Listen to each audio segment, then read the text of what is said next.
안녕하세요, 1타 리뷰입니다. 드디어 아이폰 15가 출시되었습니다. 1차 출시국인 일본, 영국, 중국, 프랑스에서 바로 사용 후 남긴 후기들을 총 취합해봤는데요. 총평을 정리해보면 아이폰 15 일반 라인과 프로 라인은 별 차이가 없고 굳이 30만원 추가해서 프로 모델을 쓸 필요가 없어 보인다였어요. 과연 정말 그런지 아이폰 15와 15 프로를 완벽하게 비교해보도록 하겠습니다. 장단점을 확인해보시고 어떤 모델을 사용하는 게 이득인지 핵심만 담아서 간단하게 정리해봤습니다. 우선 결론부터 말씀드리자면 아이폰 15 일반을 사용하시길 적극 추천드립니다. 가격, 우선 가격부터 비교해보자면 일반 125만원부터 프로 155만원부터로 30만원 정도 차이가 나는데 전작과는 동일한 가격으로 출시되었습니다. 업그레이드된 성능의 가격 동결, 참 반가운 소식이죠. 근데 과연 프로 라인이 일반 모델보다 추가된 30만원의 값어치를 할까? 그게 궁금한데요. 한번 비교해서 판단해보시고 30만원 아끼시길 바랍니다. 성능, 가장 중요한 성능을 비교해보자면 일반 라인에는 14 프로에 들어갔던 A16 바이오닉 칩셋이 탑재되었고 프로 라인에는 A17 프로 칩셋이 탑재되었습니다. 프로 라인이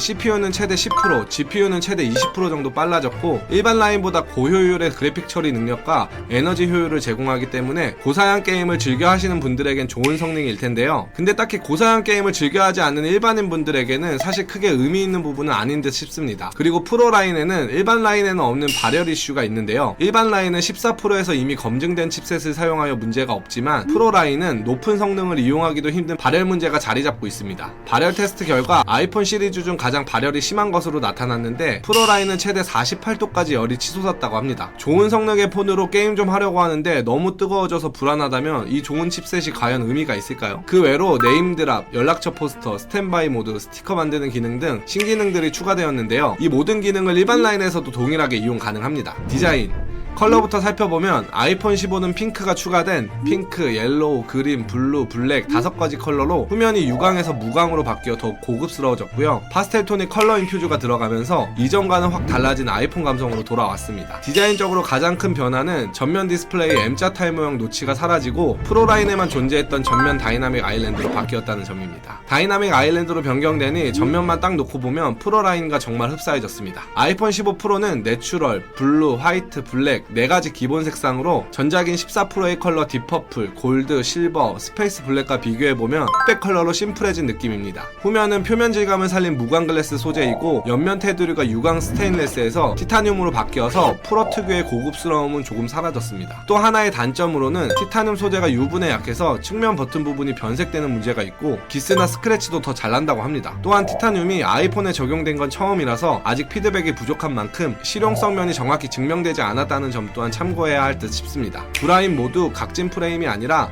라운딩이 적용되어 그립감이 향상되었습니다.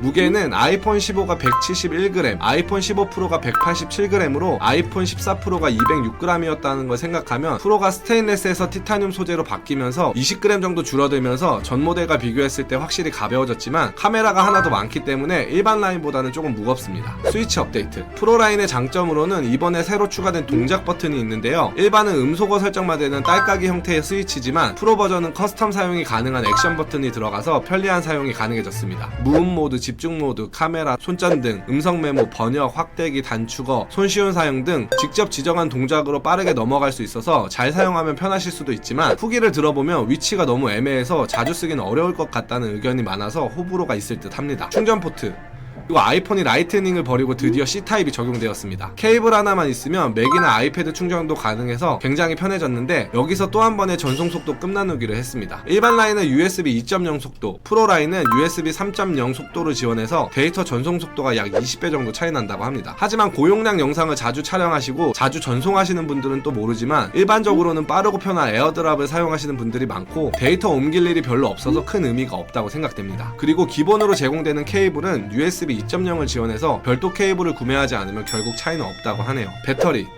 배터리 재생 시간은 전체적으로는 전작보다 용량이 10% 이상 증가했는데 후기들을 보면 일반 모델은 프로보다 1시간 정도 더 사용이 가능합니다. 이 정도면 평소 사용하시면서도 충분히 체감할 정도의 차이라고 생각됩니다. 충전 속도는 모두 고속 충전이 가능합니다. 디스플레이, 일반 라인과 프로 라인 모두 6.1인치 OLED 디스플레이를 사용하였고 화면 밝기는 일반이 최대 2000니트로 프로 라인과 동일한 수준으로 밝아졌습니다. 다음으로 끝나누기를 보자면 화면 주사율은 일반 라인이 60Hz, 프로 라인이 120Hz, 프로 라인이 화면 전환이 좀 더 매끄럽고 AOD, 상시 표시형 디스플레이도 프로라인에만 지원이 됩니다. 확실한 끝나누기죠. 하지만 평소 화면 움직임에 크게 예민하지 않다면 크게 신경 쓰이지 않을 부분이고요. 배터리 문제로 AOD 기능도 사실 애플워치에만 이용하시는 분들이 많다고 합니다. 베젤은 일반 라인과 프로 라인 모두 조금씩 얇아졌는데요. 일반 라인은 0.25mm 정도 감소했고요. 프로 라인은 0.46mm 정도 감소되었다고 합니다. 실제로 비교해보면 차이가 있지만 베젤 두께에 민감하신 분이 아니라면 큰 차이는 아닐 거라 생각됩니다. 카메라, 일반적으로 많은 분들이 많이 비교해보시는 게 카메라 성능일 텐데요. 일반 라인도 무손실 프로급의 두배 줌을 사용할 수 있어서 일반에서 아쉬웠던 점이 많이 개선되었고요. 카메라 화소수도 프로 라인과 동일하게 4800만 화소로 전작 14에 1200만 화소에 비하면 성능이 대폭 향상되었습니다. 프로 라인은 추가로 3배 광학 줌이 적용되었고 프로 맥스에는 5배 광학 줌이 적용되었는데요. 사실 일반 라인의 2배와 프로 라인의 3배는 큰 체감 차이가 없는 것 같습니다. 정말 급 차이를 느끼시려면 프로 맥스를 사용하셔야 의미가 있을 듯 보입니다. 추가로 프로 라인에는 1200만 화소를 지원하는 망원 카메라가 추가로 장착되었습니다. 그 외에 인물 사진 기능은 공통적으로 업데이트 되었고요. 일반 라인에서도 인물 모드로 변경하지 않아도 자동으로 인물 사진 효과 적용이 가능하고 촬영 이후에도 피사체에 따라서 초점을 자유롭게 변경할 수 있습니다. 자, 이제 어느 정도 어떤 모델을 사야 할지 감이 오셨나요? 이번에는 일반 라인과 프로 라인의 끝나누기가 현저히 줄어들었고 대부분의 신기능도 일반 라인에서 모두 가능하기 때문에 엄청난 고사양 작업을 해야 하는 것이 아니라면 좀 더 가볍고 가성비도 좋고 컬러도 더 이쁘게 나온 일반 라인이 더 나은 선택일 것 같습니다. 일반 라인도 다이나믹 아일랜드가 추가되었고 C타입이 적용되었고 메인 카메라 스펙이 좀 나아져 프로 흉내를 낼 수 있는 카메라가 되었습니다. 만약 큰 화면과 오래가는 배터리가 중요하다면 플러스 모델로